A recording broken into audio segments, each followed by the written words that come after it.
Hey guys, welcome back to the podcast. Today we're going to take a look at my brain and how I think in high definition, apparently. I wasn't sure I could understand the dictionary definition of high def, so I asked Gemini to explain it to me like I was five. I appreciate the ability to have someone or something dumb down something enough for me to grasp the concept, because some things just really confuse me. This is what Gemini had to say about high definition. Imagine you're trying to draw an apple using big fat Lego blocks. If you only use a few big blocks, the apple looks like a boxy, jagged staircase. You can tell it's an apple, but it looks blurry and rough. Now imagine you use thousands of tiny little micro Lego blocks instead. But the blocks are so small, you can make the edges perfectly smooth, round, and shiny. You'd be able to see a tiny stem, little spots on the skin, and exactly where the light hits it. This is high definition, or HD. It just means your TV, or your brain in my case, is using millions of tiny dots of color instead of big chunky ones. Because there are so many tiny dots packed together, the picture stops looking blurry and starts looking exactly like real life. On Thursday, after filling out what felt like 50 hours of paperwork, it was probably closer to 3, I had an appointment with a neuropsychologist who is evaluating me for AUD-HD. If you aren't familiar with that term, it's a special little diagnosis of autism mixed with a nice dose of ADHD. And something that came up during that appointment was idioms. On the paperwork, it asked me if I understood them, and I said most of the time because I thought I did understand them. And I guess to a degree I do, but the way I come to the meaning takes a lot of steps and mental gymnastics to get there. So, because I sometimes fixate on new things, I wanted to talk about idioms today, those bizarre everyday sayings we all use, and how I realized I don't actually understand why we say them. But as I started digging into it, it opened up the doors to a much bigger realization about how my brain actually processes language. It turns out we do not all see the world the same way inside our heads. Who knew? Well, maybe you did. Apparently, for a lot of people, language is just flat text. They hear a word, they get the abstract concept, and they move on. But for me, my brain is running a dual screen, high definition IMAX theater 24/7. Here's what actually happens when people talk to me. My mind automatically spits out closed captions of the words. I will literally be spelling words in my head as you speak them. At the same exact time, on a second screen, my brain automatically gives me a real life image of those words. Sometimes it's an image, sometimes it's a video. If you say the word apple, I don't just think of a fruit. I instantly see a crisp, real life, high definition apple in front of me, while my brain simultaneously types out APPLE across the screen. I thought everyone did this, but it turns out a lot of people just hear the word and see absolute stillness. What? I can't even imagine what that would be like. Because my brain forces me to look at the literal text and build a real world photo of it, casual slang and idioms are an absolute nightmare for me, which I didn't realize until yesterday when the doctor asked me to explain an idiom. He said, "What does it mean to not count your chickens before they hatch?" I immediately felt like I was doing a math word problem or something, a riddle, and I had to somehow solve it. I said, "Oh, well, it means, is it like don't put your cart before the horse?" And so the doctor then said, "Well, what does that one mean?" So I tried to explain that one. I stumbled and struggled and just said, "I think it must just mean don't get ahead of yourself." He then explained what the idiom actually meant, and then I was able to understand it. But don't ask me to tell you what he said because I cannot, for the life of me, remember. When people throw these phrases out, they just mean a casual mood or vibe. But my brain forces me to step inside a first person movie with the literal words, and sometimes it can be really exhausting. My sister told me that once our mom said she was getting by the skin of her teeth, and my sister burst out laughing because she kept picturing skin on her teeth. When our mom used that phrase, Jenny's mind instantly generated a literal, vivid picture of teeth covered in a layer of actual skin. It's an incredibly bizarre, creepy, and absurd image. So let's look at a few different idioms and how my brain processes them. The first one is chew the fat. Most use this to mean let's have a casual chat. I actually didn't know what that one meant, as I haven't encountered it enough to define it based on context clues.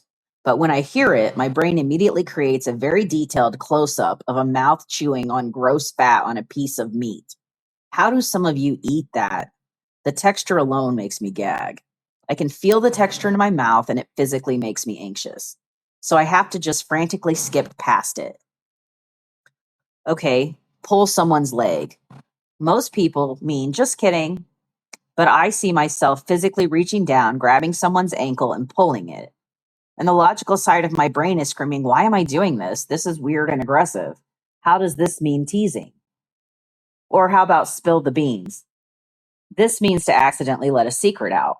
My brain shows me intentionally and deliberately dumping a can of messy Campbell's brand baked beans onto a clean counter or the floor. And my brain is stressing out over the illogical mess I just made for absolutely no reason, sending that rush of anxiety to the pit of my stomach.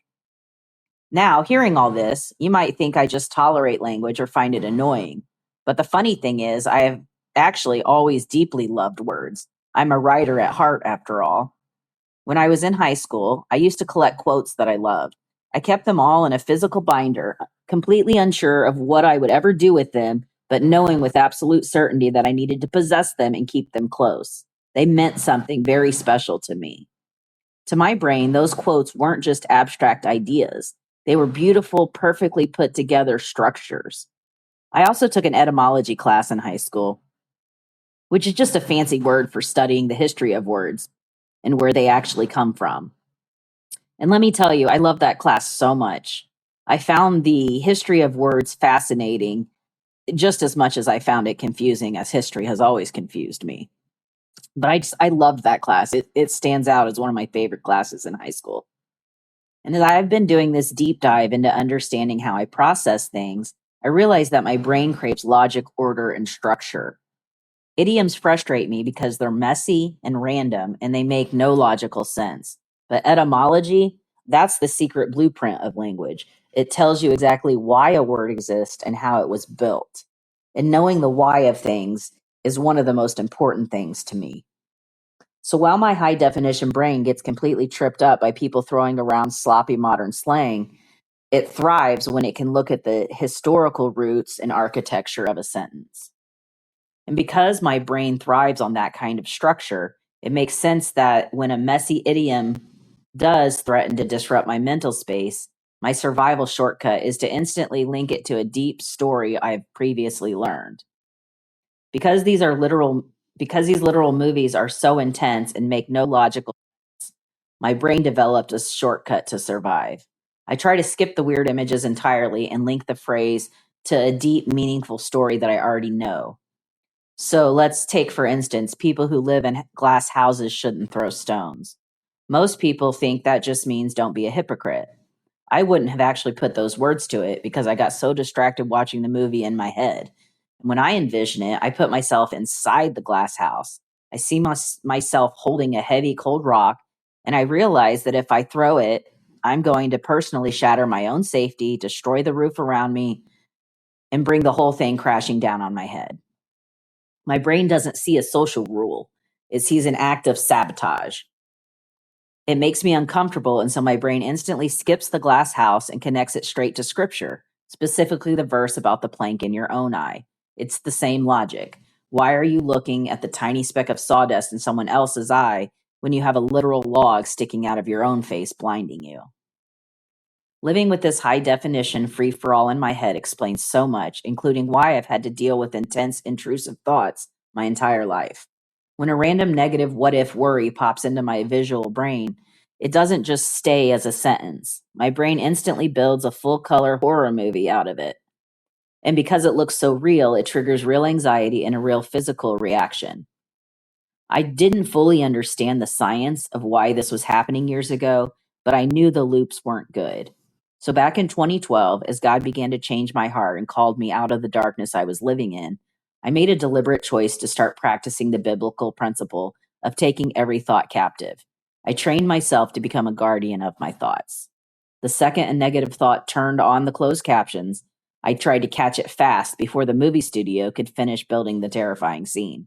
I labeled it as unwelcome, locked it up, and refused to let my brain enter that exhausting loop of trying to figure out why it was there.